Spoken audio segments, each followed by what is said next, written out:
Hola, muy buenos días, bienvenidos nuevamente a esta cita médica. Recuerden que estamos todos los lunes y viernes de 7 a 8 de la mañana aquí en el Canal 3, hablando de todas esas inquietudes que ustedes nos generan a través de nuestro correo electrónico, programa citamedica@yahoo.es, y las inquietudes que ustedes tengan en vivo en nuestra línea 886-8000.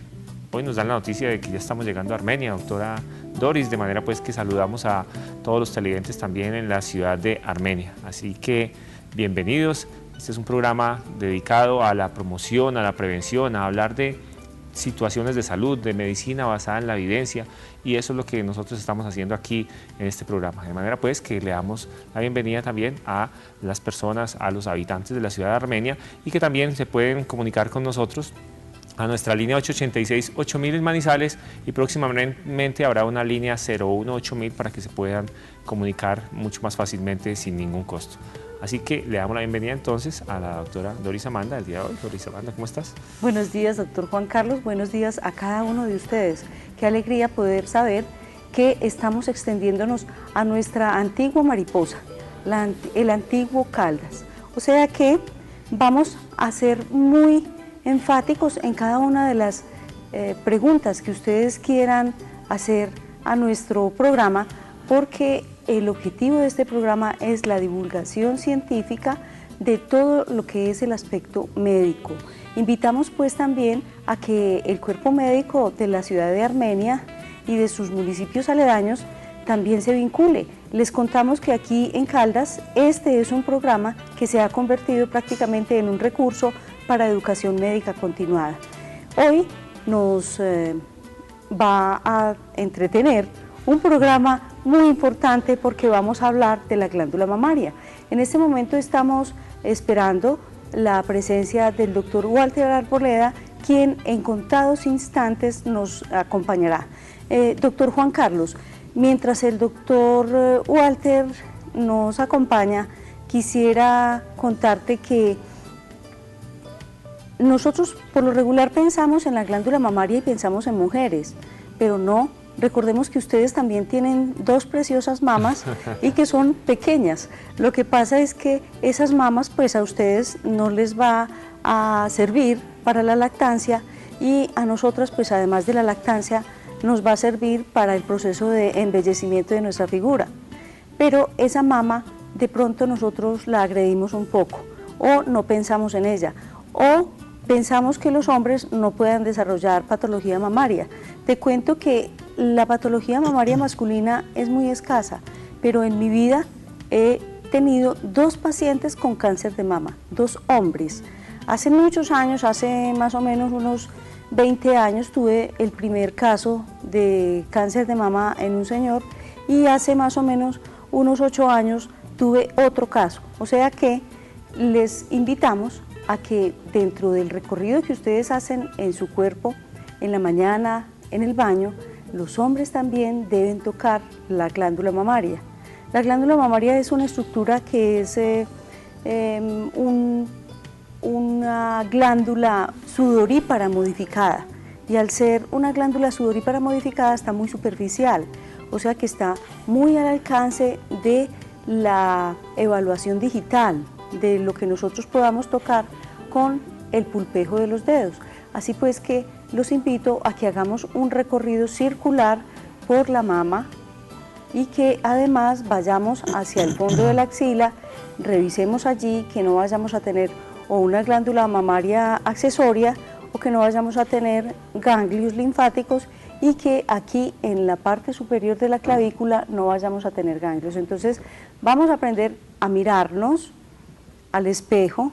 Es muy importante porque cuando nosotros nos miramos al espejo vamos a ir interiorizando lo que es nuestra imagen, o sea que los cambios que se van presentando los vamos a ir registrando, pero además de eso vamos a tocarnos con suavidad para detectar cualquier nodulación extraña o que no percibíamos.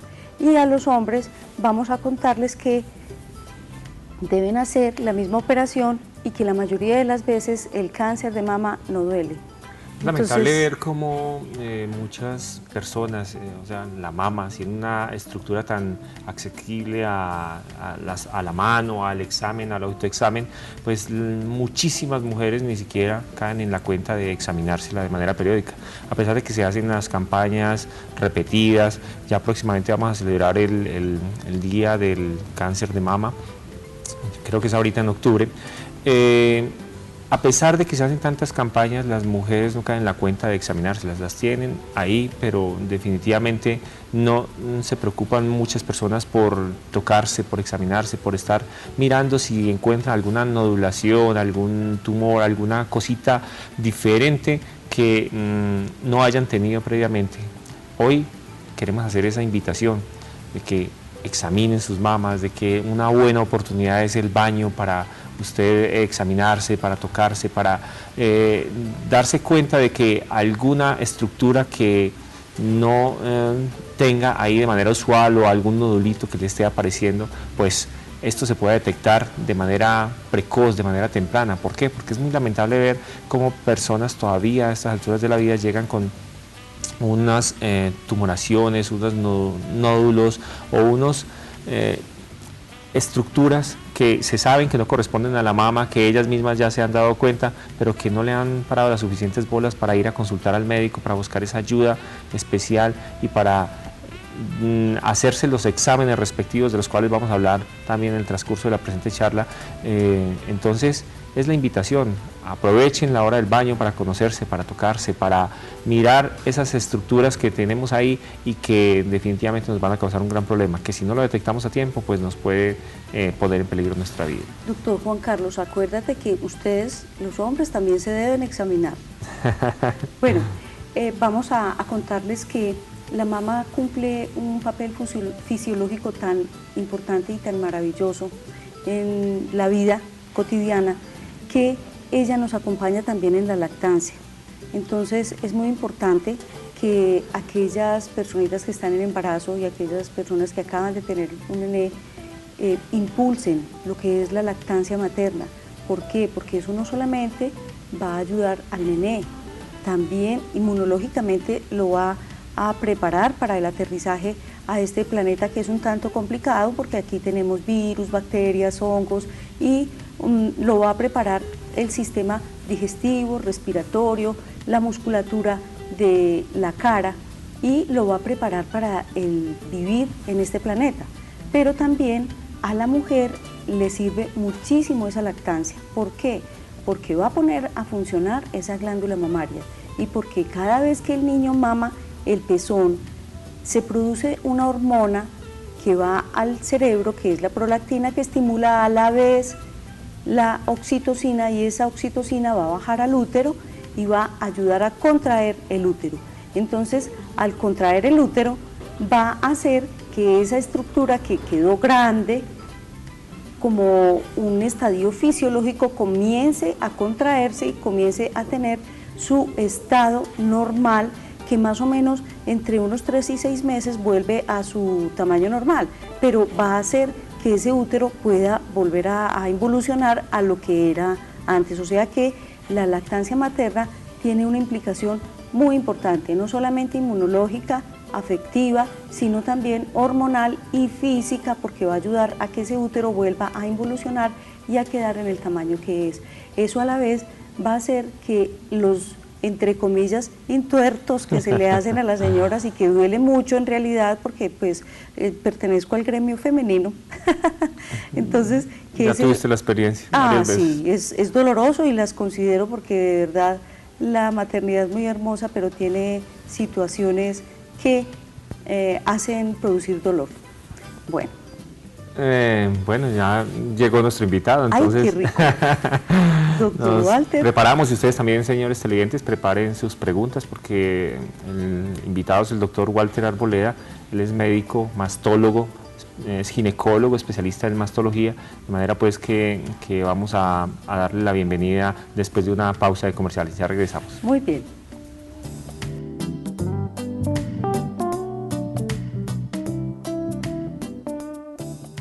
Estás viendo Cita Médica. Estás viendo Cita Médica. Estamos aquí en Cita Médica hablando del cáncer de mama y pues precisamente le vamos a dar la bienvenida al doctor Walter Arboleda, él es médico, ginecólogo, mastólogo, quien nos acompaña el día de hoy y le damos las gracias por compartir unos minutos de su tiempo con todos nosotros. Entonces, doctor Walter, bienvenido a este programa Cita Médica. Bueno, muy buenos días para todos. Como siempre, es un gusto estar aquí, poderle hablar a la comunidad, poderle hablar a la gente y darles un mensaje para que se cuiden, para que tengan un autocuidado con sus senos, para que tanto los hombres como las mujeres tengan la conciencia de que esa cabeza de hogar que es la mujer debe ser cuidada y cómo debemos nosotros entonces detectar tempranamente que se ha convertido en el principal flagelo por la incidencia y por la mortalidad que genera actualmente en las mujeres colombianas. Muchas gracias por la invitación. Bueno, doctor, para nosotros es trascendental tu concepto. Te cuento que en estos días te remití una paciente y entonces me dice la paciente: ay doctora, pero es que usted me remitió donde un niño, yo pensé que me iba a atender un médico viejito, ¿sí? Cuéntanos, ¿dónde se desarrolló tu pregrado o el posgrado? Bueno, yo soy egresado de la Universidad de Caldas de Medicina en el año 2000, en el 2005 egresé de Ginecología y Obstetricia y observando la necesidad que había en la región de especialistas en seno y que cada vez era una patología más prevalente, decidí buscar el campo de la mastología. Hace más o menos 10 o 15 años, el Instituto Nacional de Cancerología, a raíz del volumen que se presenta de esta enfermedad, decidió dedicar a un grupo de cirujanos a esta área específicamente y integrar con cirujanos plásticos, radioterapeutas, oncólogos, imagenólogos, un servicio que se denomina la Clínica de Seno, que funciona en Bogotá, donde diariamente se ven entre 60, 80 o hasta 100 pacientes con esta patología. Se hace un entrenamiento de 2 años, este programa de mastología es avalado por la Fundación Universitaria de Ciencias de la Salud y desde el 2009 estamos aquí en Manizales y en Pereira tratando de solucionar y de estandarizar el tratamiento, de garantizar que una mujer que está aquí en esta región tenga el mismo tratamiento y las mismas garantías que cualquier mujer que esté en Medellín, en Bogotá o en Cali. Como dicen, es un joven pero bien Exacto. preparado. Muy bien. Escuchándolo hablar de esto y pues viendo de pronto en la consulta, yo creo que nosotros como médicos generales también nos toca ver muchísimas pacientes que llegan a la consulta y que a veces o ya les han diagnosticado o están en tratamiento para un cáncer de mama. ¿Cómo es hablemos un poco de la epidemiología, de cuál es la incidencia de la presentación de este cáncer respecto, por ejemplo, a los demás cánceres en nuestro medio? Para el año 2008, el cáncer de mama ocupó el primer lugar como incidente, o sea, como los nuevos casos que se presentaron. Y en este momento es la principal causa de muerte en Colombia. Para nosotros es muy grato poder mencionar que en Manizales tenemos un registro poblacional que ya se encuentra certificado a nivel internacional con la IAR y en el último quinquenio que se analizó, que es de 2003 al 2007, se presentaron entre más o menos 355 casos. Entonces vemos cómo es un volumen importante. Cuando hablamos del porcentaje de todas las mujeres que tienen cáncer, el cáncer de mama para nosotros es el 20%, o sea, de cada 10 mujeres que tienen un cáncer nuevo, 2 van a ser por cáncer de mama y casi que 2 van a ser por cáncer de cuello uterino. ¿Cuál es la importancia de esto? Que para los dos existen unas medidas de detección temprana, la citología después de los 21 años, con el esquema 113, que ahorita podemos ampliarlo, y el examen clínico después de los 20 hasta los 40 cada 3 años y después de los 40 cada año. El examen clínico es el que se hace por un médico entrenado para hacer el examen clínico. Y la mamografía, que para Colombia, en la mujer que es de bajo riesgo, se debe realizar después de los 50 años cada 2 años. Posteriormente, queda otro grupo que son las mujeres de alto riesgo, las cuales deben tener un examen mamográfico después de los 35 o 40 años, dependiendo del grado de riesgo que tenga la paciente. Hemos encontrado, doctor, inclusive pacientes muy jóvenes, que presentan mama o que presentan alguna sintomatología mamaria, pero también es un llamado para los médicos que están allí en consulta para que no descuidemos a esa paciente, porque si bien la estadística nos muestra que hay unos grupos etarios pues con una mayor prevalencia de este tipo de displasia, también eso no quiere decir que a edades más tempranas se presente. Ya tenemos el registro de una joven cantante que murió por cáncer de mama, era supremamente joven, o sea que no quiere decir esto que nosotros no tengamos que buscar en la mujer muy joven también este tipo de patología. Doctor, me gustaría muchísimo que habláramos, nosotros tenemos dentro de nuestras incógnitas, y que es una pregunta que de pronto uno preguntaría, que de pronto uno podría decir, bueno, qué pregunta tan boba, pero ¿cómo es el brasier que debemos utilizar? ¿Qué importancia tiene el brasier como prenda íntima para uso diario? Bueno, el brasier, pues, como bien lo decimos, es un compañero constante de la mujer. Cada vez se utiliza más el brasier con varilla, que es un brasier que tiene un soporte metálico en la parte inferior del surco mamario y que termina de forma brusca con dos puntas en los extremos laterales. Generalmente esas son zonas que se convierten en áreas dolorosas. Hay muchas mujeres que lo usan y nunca tienen ningún síntoma, esa mujer lo puede seguir usando sin problema. Pero para la mujer que tiene algún grado de mastalgia, lo recomendable es utilizar un brasier que no tenga este tipo de sistemas, sino que sea más bien un top, que tenga un borde amplio en la parte inferior, en el cual la glándula mamaria pueda descansar. Debe ser un brasier de acuerdo al tamaño y al volumen, y existen tantas marcas y tantos materiales que muchos pueden producir alergias. Entonces también la mujer que tiene alergias a nivel del sistema complejo pezón-areola también debe definir cuál de los materiales es el que no le produce. Pero lo más importante es que si la mujer tiene mastalgia, una de las posibles causas puede ser esa, y el cambio hacia un brasier más de tipo deportivo, que no tenga como top, puede ayudarle en ese proceso. Por lo demás, ni el material, ni la constitución, ni nada se convierte en un factor de riesgo para carcinoma de mama. A partir de este momento nuestras líneas están abiertas, nuestra línea 886-8000. Si usted tiene alguna pregunta para el doctor Walter Arboleda, médico, ginecólogo, mastólogo, pues la puede hacer a esta línea. Doctor Walter, ¿cuáles son precisamente esos factores de riesgo que pueden poner a las personas en el riesgo, valga la redundancia, de sufrir un cáncer de mama? Los factores de riesgo para cáncer de mama más importantes son ser mujer y la edad. Y lamentablemente ninguno de los dos usualmente se pueden cambiar. En cuanto a la edad, toda mujer, a medida que van pasando las diferentes décadas, su posibilidad de adquirir un cáncer es mucho mayor. Por eso es que los picos de presentación de esta enfermedad se da generalmente entre de los 50 a los 70 años, ese rango es donde más se presenta. Y en cuanto al sexo, pues es muy diciente, porque por cada 100 mujeres que presentan un cáncer, un solo hombre presenta la enfermedad. Entonces, eso es lo que hace y se justifica que se lleve la mamografía en las mujeres y que en los hombres no se realice. Entonces, esos son los dos factores principales. Existen otros factores, como es el antecedente familiar, ¿cierto? Tener un familiar directo con cáncer de seno. Si son dos familiares directos, pues el riesgo será mucho mayor. Tener el antecedente personal de múltiples biopsias por las normalidades en mamografías, microcalcificaciones, nódulos. Cada vez que se hace una biopsia aumenta el riesgo.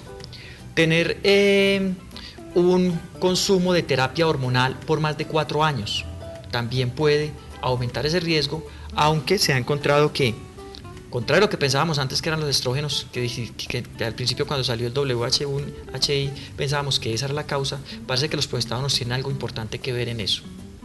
El consumo de alcohol, pero es la mujer que consume más de 4 copas diarias, no es como los médicos o las médicas que se toman una copita por ahí en Navidad, ¿cierto? Es un volumen importante de alcohol. Las niñas que han recibido radiaciones porque tienen enfermedad de linfoma en la infancia o en la adolescencia, esas pacientes son de alto riesgo. Tener las mamas densas, hay mujeres que a los 50 años se les hace una mamografía y una mama densa es que tiene mucha glándula, o sea, sale muy blanca. Ese es un factor de riesgo también para esta enfermedad. Uno muy importante que cada vez cobra cada vez más relevancia es la obesidad, porque a nivel del sistema graso, del tejido graso, nosotros podemos aromatizar esteroides y esos estrógenos finalmente van a llevar a estimular el seno y lo que puede llevar también eso. Factores hormonales también como una menarca muy temprana, la mujer que empieza a menstruar antes de los 11 años, una menopausia muy tardía, la mujer que menstrua hasta después de los 55 años, también es un factor importante. La mujer que tiene un antecedente de trastorno genético como es el BRCA1, BRCA2, que son dos genes reparadores. Por ejemplo, si yo tengo una alteración en determinada estructura, llega este gen y lo repara. Hay personas que se les altera ese sistema de reparación y se van acumulando esas alteraciones, ¿sí? Imaginemos que estamos construyendo una casa con sus paredes, empiezan a faltar ladrillos y entre más ladrillos pasan, al final se va a caer la casa. Eso pasa con el cáncer.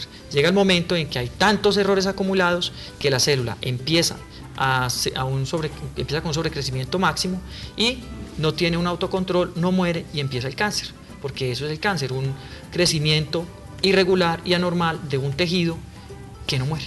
Muy bien, tenemos una llamada. Vamos a darle la bienvenida. Buenos días. Adelante. Buenos días, doctor. Sí. Buenos días. Muy buenos días. Doctor, para hacerle una preguntita. Sí, señora. Yo tengo 44 años. Sí. Y hace unos días para acá he sentido un ardor en el pezoncito y yo me aprieto duro y el dolor se me calma. Y vuelvo y dejo de apretarme y vuelve y me empieza el ardorcito, pero no es frecuente, sino de vez en cuando que me da el ardor. Y me duelen mucho los senos, se me hinchan cuando ya está a punto de llegarme el periodo. Yo quiero saber si eso es malo y si necesito sacar una cita médica, porque yo nunca me he hecho el examen de mamografía, entonces yo necesito saber. ¿Alguna pregunta? ¿La edad? Muy bien, 44 años. 44, sí. Bueno, el motivo más frecuente de consulta, uno de los motivos más frecuentes de consulta cuando hacemos ginecología y mastología, mastalgia es muy frecuente, es uno de los grandes tópicos que tenemos. Las mastalgias, que es lo que tiene la paciente dolor en los senos, se clasifican en dos tipos, la cíclica y no cíclica. Ella nos refería que antes de cada menstruación presenta aumento del dolor. Antes de cada menstruación se elevan tanto los estrógenos como los progestágenos en esos últimos 7 días y se congestiona la glándula mamaria. Esa congestión lleva a que se produzca una sensación de pesadez, de disconfort, de calor, de corrientazos. Hay muchas maneras como las mujeres le describen a uno este síntoma. Y lo que pasa después de que la mujer menstrua es que el síntoma desaparece. Entonces a esta se le llama una mastalgia cíclica y es de las principales causas de mastalgia. Cuando hablamos del pezón, que ella decía que tiene un ardor al pezón, pues lo más frecuente puede ser que tenga o una alergia a alguno de los componentes de su sostén, o dos, puede ser una ectasia ductal. Yo le recomiendo a esta paciente no comprimirse la glándula mamaria. Toda mujer que ha tenido hijos, si se comprime lo suficiente la glándula mamaria, le van a salir pequeñas gotas de leche. Entonces la recomendación para ella es que no se comprima. Y la otra recomendación es que si ya tiene más de 40 años, debe ir al médico para que le haga un examen clínico de seno adecuado y para que la oriente sobre factores de riesgo y para empezar detección temprana de carcinoma. Pero la realidad es que ella es una mujer que mientras no la incapacite el dolor, mientras lo tolere, puede seguir su vida normal porque el dolor no es un factor de riesgo para carcinoma de mama. Y ahorita hablamos de mastalgia no cíclica en otro momento. Muy bien, tenemos otra llamada. Adelante. Sí, muy buenos días. Buenos días. Sí, mire, yo tengo 58 años. Desde hace mucho tiempo, algún tiempo he sentido un fastidio en el seno izquierdo, como corrientazos, como que si estuviera quemada. Yo fui me mandaron a la mamografía, salió que con hallazgos benignos. Después pues, pedí cita con el ginecólogo y él me palpó por toda parte y me dice que no tengo nada. Y me mandó 90 pastas de carbamazepina. Pues yo no sé qué tendría que ver esa carbamazepina, que yo, hasta donde yo sé, esto se lo mandan a la gente que sufre de ataques. Y me lo mandó por 90 días y que tengo que ir en noviembre. A ver qué... ¿Y cómo sigues? Pues yo No, desde los orientales no volví a sentir nada, pero sí yo siento el dolor, pero no pues así pues como dice usted que desde que lo tolere, pues sí, no pues como un dolor horrible, no me volvió nada los orientazos, ni sentir así como que estuviera quemada. ¿El dolor es más hacia la parte externa y superior de la glándula? Como hacia el sobaco, por decirlo así. Sí, señor, por ejemplo yo no resisto tener el brazo levantado mucho tiempo porque siento que me duele aquí en la axila. Listo. Pero no me paso tampoco bolitas ni nada. Y también tengo antecedentes de cáncer de mama también. La abuelita. Muy bien. Bueno, muy bien. Muchísimas gracias por participar con nosotros. Bueno, vea lo casual. Este hace parte de otras causas de dolor que hay en la región mamaria, que son irradiadas, que no son de origen de la glándula mamaria. Esta paciente nos dijo algo muy importante. Yo tengo el dolor cuando elevo el brazo mucho tiempo. Existe un nervio que se llama el intercostobraquial, que va del brazo y tiene una rama, ¿sí?, hacia el cuadrante superexterno de la glándula mamaria. Es otra de las causas frecuentes de dolor, pero no de origen mamario, sino referido. ¿En qué persona se presenta este dolor?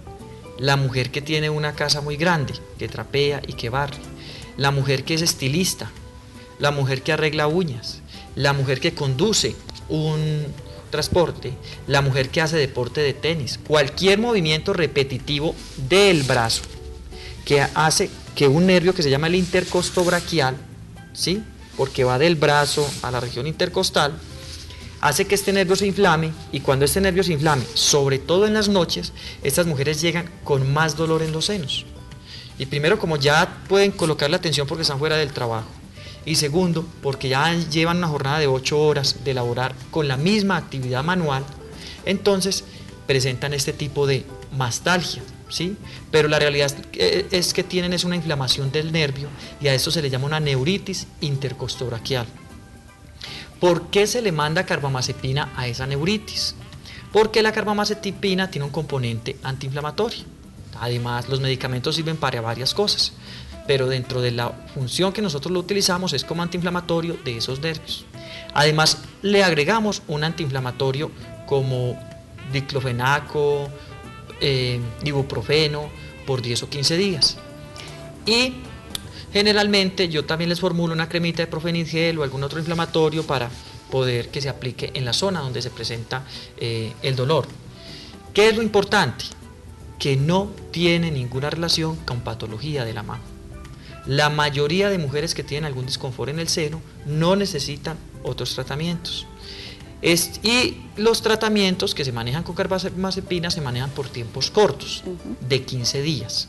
En las noches, porque es un medicamento que da sueño, y eso se le dio a advertir a la paciente. Entonces, esta paciente es una paciente que entendí que tenía 58 años, debe tener una mamografía cada 2 años, un examen clínico anual. Tener el antecedente de la abuela le hace que tenga cierto grado de riesgo, pero el riesgo no es tanto como si fuera la mamá, una hermana o una hija, pero sí lo tiene.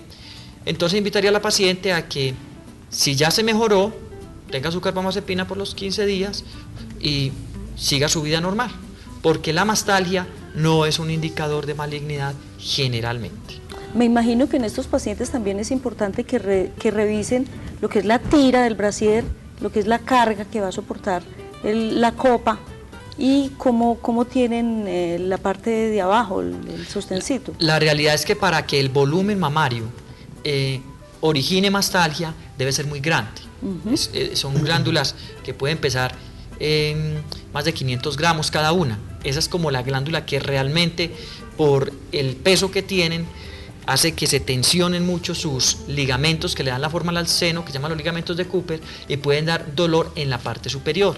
Ese tipo de origen de mastalgia sí tiene una solución, que es hacer una mamoplastia reductora, y que con esa indicación pues el sistema también debe cubrir la realización de este procedimiento. El brasier como origen de mastalgia es algo discutido.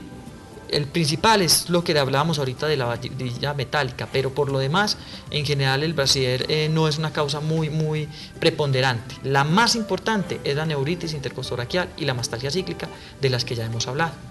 Una cosa importante, tanto la mastalgia cíclica como la neuritis intercostobraquial no tienen riesgo no son factores de riesgo para cáncer de seno. Bueno, datos muy interesantes. Doctor, ¿cuáles son esos síntomas que comienzan a sentir las mujeres o esas primeras manifestaciones que la pueden hacer sospechar de que pueda estar presentando una lesión en la mama y que amerite una consulta especial? Los síntomas cardinales del seno son 4. 1. La masa es la más frecuente. Casi que el 80% de los tumores del seno malignos se presentan como masa. Pero hay otra cosa importante, más o menos el 80 a 90% de las bolitas que hay en los senos o las masas son benignas. Entonces, el hecho de que una mujer se toque una masa en un seno no significa que tenga un cáncer, porque el mayor chance es que sea una patología benigna, y eso lo debe tener claro la mujer. Para poder nosotros definir si esa masa es benigna o es maligna, tenemos que hacer algo que se llama el triple test.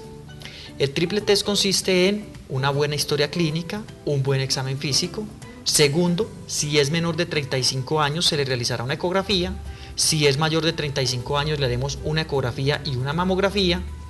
Y cuando ya tenemos la imagen, hay una clasificación de acuerdo a los hallazgos, que va de 0 a 6. Para información de las pacientes, un BIRRA 0, que es el sistema de reporte de datos en imágenes de seno, significa que el examen no es conclusivo, que debemos tomar una imagen adicional como una ecografía o un cono de compresión para definir un hallazgo que se encuentra. Es muy común en mujeres menores de 45 años, porque los senos todavía son densos. El BIRRAS 1 es el seno que es absolutamente normal, no tiene nada.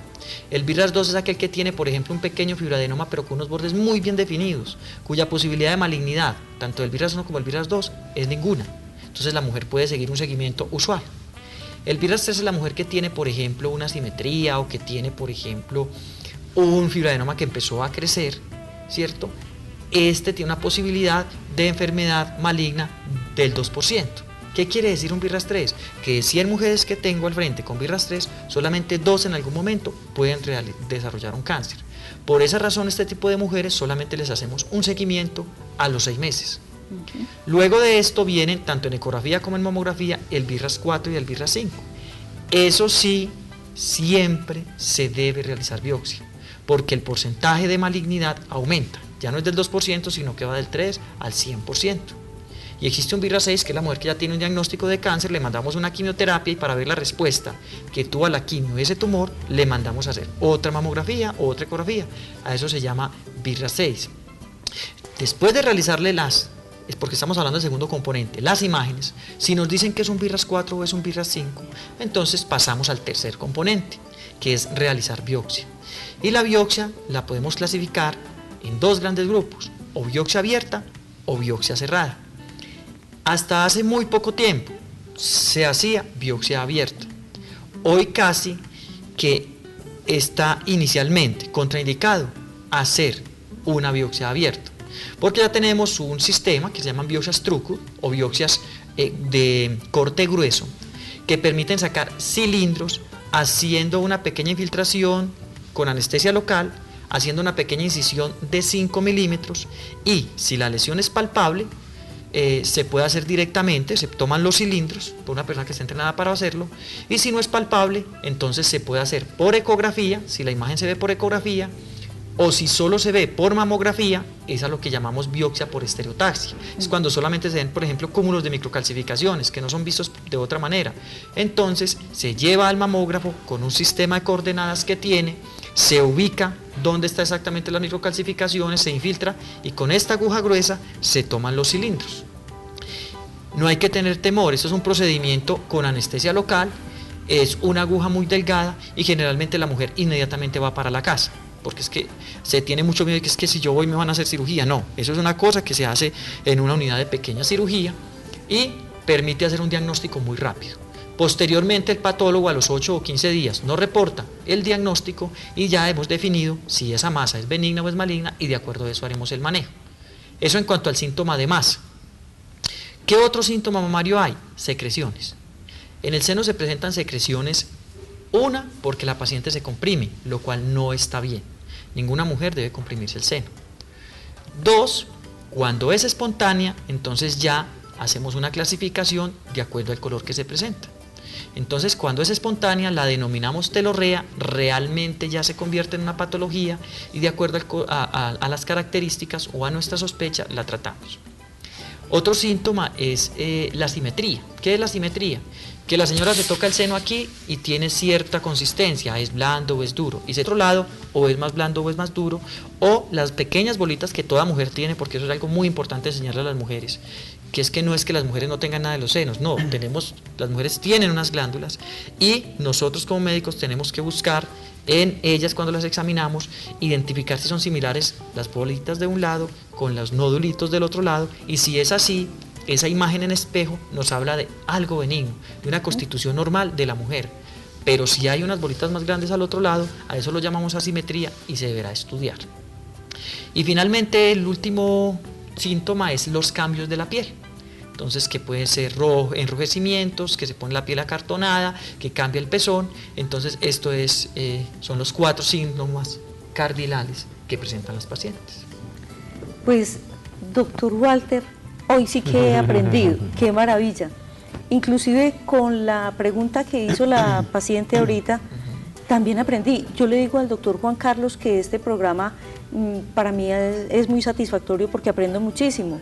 Inclusive cuando los pacientes hacen preguntas, porque, por ejemplo, lo de el nervio intercostal que tiene hacia el brazo, excelente, excelente, me encantó ese médico que le hizo esa terapia y me encantó lo que aprendí hoy, ¿cierto? Doctor. Además, lo fácil que él presenta, cómo es la mama, es supremamente didáctico para todos. Sí, claro que sí. La idea es que todos bueno, ¿cuáles son esos métodos como de tamizaje que podemos hablar? Ya hablamos en general pues de la mamografía y esto, pero la indicación así como precisa de los métodos de tamizaje que existen y el momento indicado en los que se debe hacer estos métodos de tamizaje de la paciente. Bueno, para tamizaje existen 2 métodos, que son el examen clínico realizado por el médico y la mamografía. ¿Por qué esos son los 2 métodos para tamizar? Porque el examen clínico tiene una sensibilidad del 54%. ¿Qué significa eso? Que si yo tengo 100 mujeres con cáncer al frente y con las manos con un buen examen, valoro a la paciente, a 54 le voy a poder decir que tiene un cáncer y realmente al hacer todas las pruebas y llegar al diagnóstico definitivo, 54 van a tener el cáncer y eso es muy importante. Pero el otro componente importante es la especificidad. ¿Y qué significa eso? Que un médico que está en Marmato, en Supía o en cualquier municipio alejado del país hace un buen examen clínico de seno y a 100 mujeres que son sanas, que es lo que la mayoría de médicos generales van a hacer, a 94 le van a poder decir con una seguridad muy alta de que no tiene una enfermedad mamaria, y eso es cierto, realmente no tiene una enfermedad mamaria. Entonces, eso es la importancia que tiene el examen clínico de seno. Entonces, ¿cuándo se debe empezar? La Sociedad Americana y el Instituto Nacional de Cáncer recomiendan que después de los 20 años. ¿Con qué periodicidad? Cada 3 años hasta los 40, y después de los 40 se debe hacer el examen clínico por médico o por un personal entrenado cada año. La mamografía ha demostrado que disminuye la mortalidad, ¿sí? La mortalidad por cáncer de mama en Estados Unidos ha disminuido más o menos hasta el 18%. Un porcentaje grande de eso se debe al avance en quimioterapia, nuevas tecnologías, cirugía, pero también a la detección temprana. Hay sitios y ciudades de Estados Unidos donde el 30% del cáncer se identifica en milímetros y eso permite hacer una cirugía primero conservadora, no dar quimioterapia, solamente radioterapia. Si tiene receptores se dan hormonas y la supervivencia de esa paciente a 10 años es del 98-99%, ¿cierto? Mientras que tenemos un tumor avanzado que tiene más de 5 centímetros o que compromete la piel, están vivas a los 5 años 30 o 25, dependiendo de la zona donde nos encontremos. Entonces es muy importante la detección temprana. ¿Cuándo se hace la mamografía? Se debe realizar después de los 50 años, cada 2 años hasta los 70 años. Pero si el consultorio o una señora en este momento nos escucha y dice yo tengo 75 y nunca me han hecho una mamografía, pues esa señora debe consultar para que le hagan una mamografía, porque es que esa recomendación de 50 a 70 años cada 2 años es para las mujeres que de los 60 a los 70 le dicen a uno, yo tengo 5 mamografías que me han salido perfectas. En ese momento se puede suspender, pero si usted tiene a su abuela o a su mamá o algún familiar y nunca se ha hecho una mamografía y tiene 75 años o 80 años, pues hay que hacerle una porque es que nunca ha estado sometida a un tamizaje. La mamografía de los 40 a los 50 años es un punto de controversia. Muchos radiólogos la recomiendan, muchas en Estados Unidos se recomienda, pero el Instituto Nacional de Cáncer hizo un trabajo muy importante en el año 2004 a 2006, donde reunió a epidemiólogos de la Universidad Nacional, mastólogos del Instituto Nacional, hicieron una revisión de toda la literatura, hicieron un análisis costo-efectivo y definitivamente para Colombia lo recomendado es de 50 a 69 años. ¿Qué mujer se debe realizar mamografía antes de los 40? Entonces, toda mujer que tenga un síntoma, una masa, una secreción, ¿cierto? Esa mujer ya se va a hacer una mamografía que no se llama de tamizaje sino diagnóstica y se le debe mandar. Toda mujer que tenga un familiar que haya tenido cáncer antes de los 40 años, eso la convierte en mujer de alto riesgo. Toda mujer que tenga un antecedente personal de cáncer debe tener seguimiento de mamografía anual. Toda mujer que tenga alteraciones genéticas del BRCA1, BRCA2, de los genes que les contaba. Como ese riesgo es tan grande, esa paciente se le debe realizar mamografía, ¿sí? Entonces hay unas indicaciones muy precisas, pero para la población general, ¿sí?, lo que se debe hacer es mamografía después de los 50 cada 2 años. Gracias a Dios hace poco, en este gobierno, se estipuló por ley que la cobertura es universal, porque antes solamente se hacía el 20% del régimen subsidiado y a un porcentaje, y al régimen contributivo del subsidiado no se le decía nada, pero hoy ya hace parte de los planes de detección temprana y toda mujer tiene derecho y no debe pagar nada para que le realicen su mamografía, y eso es muy importante que lo sepan. Doctor, estos marcadores, ¿cómo se los hacen? ¿Dónde se hacen? ¿Cuál es? ¿El BRCA1, BRCA1, BRCA2? Hay unas indicaciones muy específicas para realizar, buscar esas mutaciones genéticas. ¿Cuáles son? Son las mujeres de alto riesgo para mutación genética. O en este caso, el hombre. Entonces, si se presenta un cáncer en hombres, como es tan raro, hay que buscar si es que tiene alteración de ese gen. Si se presenta un cáncer bilateral, independientemente de la edad, se debería realizar. Si se presenta el cáncer en una mujer muy joven, menor de 35 años, esa mujer debe tener esa prueba. Si una mujer presenta cáncer de ovario y cáncer de mama, ¿sí?, al mismo tiempo, hay que buscarle que tiene una cosa. O si la mujer presenta cáncer de tiroides, o cáncer de páncreas, o cáncer de intestino, o cáncer de endometrio, o cáncer de ovario, concomitante con mama, habrá que buscarle otros genes porque hay unos síndromes genéticos que se asocian. Esos son entonces como las indicaciones en las cuales se realiza este examen. ¿Y cuál es la importancia de ese examen? ¿Eso para qué? Si la mujer que tiene el cáncer presenta esa mutación, significa que todas las mujeres de la línea hereditaria de ella pueden tener o haber heredado ese gen. Si una niña de 5 años tiene una mutación de un BRCA1 o un BRCA2, tiene un riesgo, si llega a vivir 70, 80 años, de desarrollar un cáncer de mama entre el 60 a 90%. Muy alto. Muy alto. Entonces, ¿qué se hace con estas pacientes? Se les dice que tengan sus hijos jóvenes, se les hace un seguimiento especial desde los 25 años, ya no es más adelante, sino desde los 25 años, y cuando ya tienen sus hijos, se les hace una mastectomía bilateral para que no desarrollen la enfermedad, porque si yo tengo un órgano donde sé que si vivo 80 años voy a tener una posibilidad del 60-90% de tener un cáncer, lo mejor es hacer la cirugía. Para completar la información y para que no quede la duda de ¿y entonces qué pasa con el autoexamen? Eso no método de tamizaje. Lo que pasa es que el autoexamen, ya se hizo un análisis muy grande en los países desarrollados y se encontró que no reduce la mortalidad.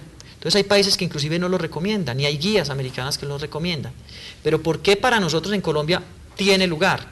Porque en nuestro país, sobre todo en las zonas periféricas, los tumores siguen llegando más de 5 centímetros, comprometen la piel, hay metástasis a pulmón, a huesos. Entonces, en Colombia el autoexamen se debe hacer como un fenómeno de concientización de la mujer, de que tiene sus senos. Yo siempre le digo a mis estudiantes en la universidad que cuando le expliquen a la mujer y le diga, vea, si usted cierra los ojos y cuenta los dedos, 1, 2, 3, 4, 5, 6, se asustaría si cuenta 6, ¿cierto? Porque sabe cómo es humano. O si encuentra un dedo más grande de lo usual. Lo mismo debe pasar con el autoexamen. El autoexamen es una costumbre que debe tener la mujer para conocerse su seno, para que cuando tenga una masa de 5 milímetros o de 1 centímetro diga, oiga, yo llevo 5 años tocándome el seno y nunca me ha tocado esta bolita. esta bolita puede ser algo distinto, esta bolita puede ser algo raro, esta bolita me debe llevar a consultar. Entonces el principio del autoexamen, es un examen que la mujer se debe realizar el 7º día después de la menstruación, porque es cuando las hormonas bajan y cuando el seno tiene menos nodulaciones y hay menos dolor, entonces permite detectar más fácil esas pequeñas masas. El 7º día, desde que les después llegó, de la menstruación. El primer día menstrual es cuando le llega la menstruación. 7 días después, ¿sí? Generalmente ese 7º día es el momento en que entre el 7º y el 10º día es cuando menos congestión hay, cuando menos dolor hay, cuando la mujer se debe realizar el examen. Entonces, invito a las mujeres que se lo realicen, pero teniendo en cuenta esos puntos. Vamos a ir un pequeño corte de comerciales y ya regresamos con usted, doctor.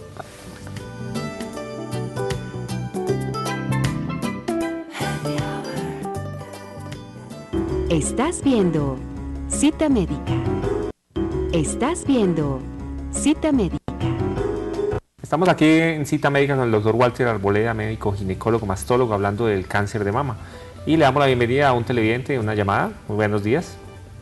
Buenos días. Sí, buenos muy buenos días. días. Quiero felicitarlos por el programa y hacerle una pregunta al doctor Walter. Claro. Claro que sí. Con mucho gusto. Para saber de qué depende si le pueden realizar quimioterapia o no a una persona con cáncer de seno. Muy bien. Muchas gracias por su llamada. Bueno, voy a contarles un poco de qué pasa con una mujer cuando está frente a un médico y le dice, señora, tiene cáncer. Porque eso es importante. El impacto que recibe esa mujer, cualquier persona que le digan que tiene cáncer, es, mi vida se acabó. Porque piensa, ella no sabe que detrás de esto hay toda una historia de lo que se hace, ¿cierto? Pero yo siempre le digo a mis pacientes, cuando tienen cáncer le voy a contar una historia o un cuento para que usted vea lo que va a ser su vida este próximo año. El primer mes nosotros lo que hacemos es unos exámenes que se llaman exámenes para estadificar el cáncer.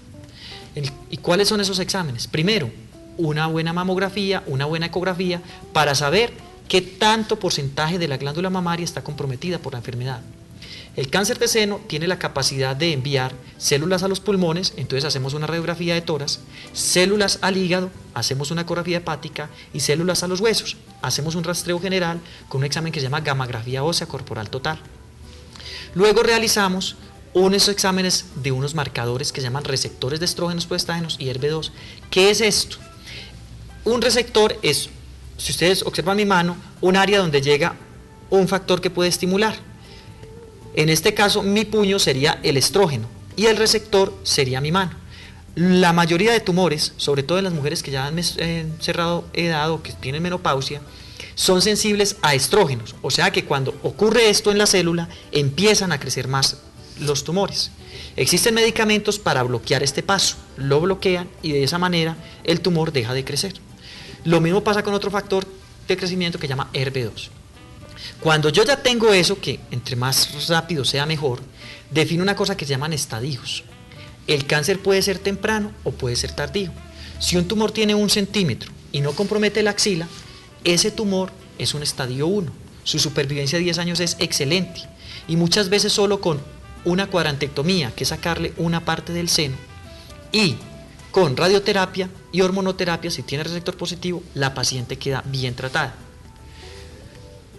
En el carcinoma avanzado, que es el tumor que tiene más de 5 centímetros, el tumor que compromete la piel o cuando hay enfermedad metastásica, uno prefiere dar quimioterapia inicialmente para que ese tumor que tiene 5 centímetros disminuya de tamaño, sea más pequeño y muchas veces eso nos permite hacer cirugía conservadora del seno.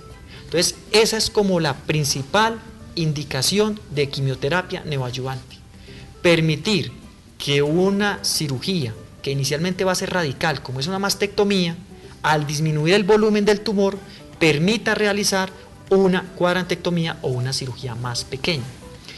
La otra cosa importante es en los tumores avanzados de por qué damos quimioterapia inicial, o sea, neoadyuvante, es que este tipo de tumores tienen la capacidad de enviar células tumorales a la axila o a cualquiera de los órganos que mencioné previamente. La única la única arma terapéutica que tenemos nosotros para llegar a los pulmones, al hígado, a los huesos, a esas células que se están intentando implantar, es la quimioterapia. Por esa razón, en los tumores avanzados, la quimioterapia inicialmente busca eliminar ese tipo de factores, y es otra de las razones. Otra cosa que permite esa quimioterapia antes es ver la respuesta a determinados tipos de fármacos, qué tanto respondió a ese medicamento, y ya sabremos que ese tumor es sensible a ese tipo de medicamento. Entonces, esa es la manera como nosotros escogemos a qué pacientes operamos primero, si hay una buena relación seno-tumor, si yo pienso que sacando el tumor con una buena cuadrantectomía, con una buena técnica, le voy a conservar la estética a la paciente, o si definitivamente es tan grande, yo digo, prefiero darle quimioterapia primero, o prefiero darle hormonoterapia, porque también hay hormonoterapia neoayudante, por 3 meses o 6 meses, y cuando ya tengo esa respuesta, llevo a la paciente a cirugía y conservo muchos senos. Doctor, definitivamente nos quedaron muchas preguntas porque el tiempo corrió demasiado rápido. ¿Dónde lo pueden conseguir a usted, doctor, las personas que están interesadas y que nos están viendo? Estamos en Palermo, en el directorio telefónico, en el grupo de médicos mastología. Allí van a encontrar todo lo que hacemos, cuáles son los servicios que prestamos, tecnologías como ganglio centinela para evitar vaciamientos axilares radicales, la reconstrucción inmediata que se debe hacer en el mismo momento que se retira una glándula mamaria, y el seguimiento de toda paciente con cáncer, que debe ser idealmente por una persona del área específica de mastología, cada 3 meses los 2 primeros años, cada 6 meses de los 2 a los 5, y después durante toda la vida, porque esta enfermedad puede aparecer hasta 20 o 30 años después. Es lo que hacemos día a día, y un diagnóstico muy temprano y una detección muy precoz. Entonces, el teléfono Centro lo de Internistas encuentran de Caldas. Centro de Internistas de Caldas, y en el directorio telefónico de Manizales encuentran perfectamente todos los datos. Bueno, hemos llegado al final de esta cita médica. Les damos las gracias a todos ustedes por habernos acompañado el día de hoy, al doctor Walter por su presencia y por compartir estos minutos tan interesantes de su vida con nosotros y con todos los televidentes. Bueno, entonces para octubre tendremos nuevamente al doctor Walter Arboleda, porque se nos quedó muchísimo tema en el tintero. Les recuerdo 310-3900, 856, ese es mi número celular, y nos encanta que hayamos podido compartir con este personaje que nos ha enseñado muchísimo hoy. Muchísimas gracias. Doctor Walter, feliz día. Muchas gracias a ustedes por esta invitación. Estaremos por aquí en el mes de los niños entonces, y muchas gracias a todos, y por favor, tanto hombres como mujeres, cuidemos esa cabeza de hogar, ese personaje, que todos al lado siempre tendremos una mujer. Okay. Muchas gracias. Muchas gracias.